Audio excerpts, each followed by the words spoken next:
we're staying dry.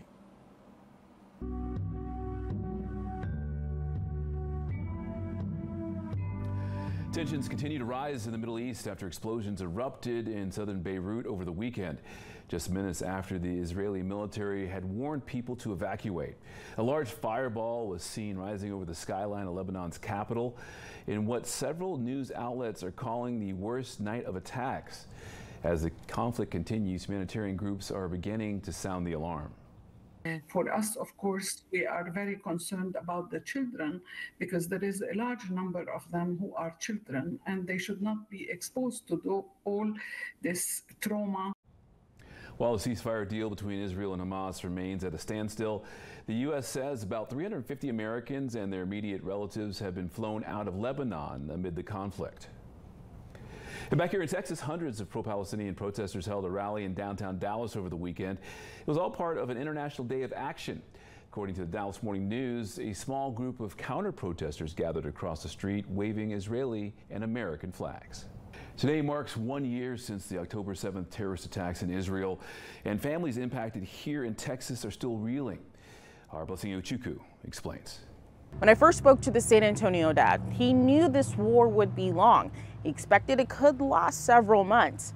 But now it has been a year with other countries involved and no end in sight. It's been a long, very difficult year. When Spectrum News first met Ruben Barr, it was days after his son left San Antonio for Israel in October of last year. Fairly quickly decided he wants to rejoin his army unit. He didn't have to go because he lives here. But his unit in Israel was drafted, was called up in the reserve, and he wanted to join his friends.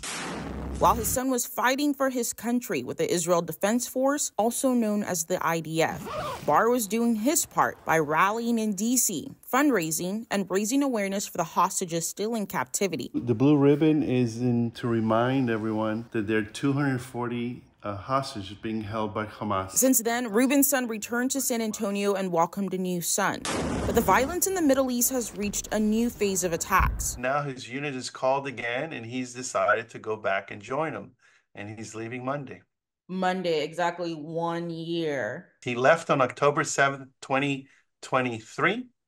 And he's leaving on October 7th, 2024. There you go. For the 1 year mark, Dory Roberts will be doing what he did when Spectrum News first met him last year in Austin. I'm the one who's fixing everything around the school there. Burying himself in his work to help cope. This is my cousin right here. Saying his family members were kidnapped by Hamas and 2 were later killed. The only one that remained in captivity right now is Gadi Moses, 80 years old by now, because he already, like the rest of us, got, it's been a year, so he had a birthday. 3 of his family members were later released by Hamas last year. It was a shock. During the hostage exchange. He had a chance to see them during his trip to Israel this summer, his first one back since the October 7th attack. You see a lot of the scars, the mental scars that are still there, behavioral patterns that are adopted but they were still in the 50 days in captivity. I'm hoping that with time, those scars will be able to heal. As both men joined their community in marking 1 year since their country was attacked and loved ones kidnapped and killed, both don't know when the violence will end, but hope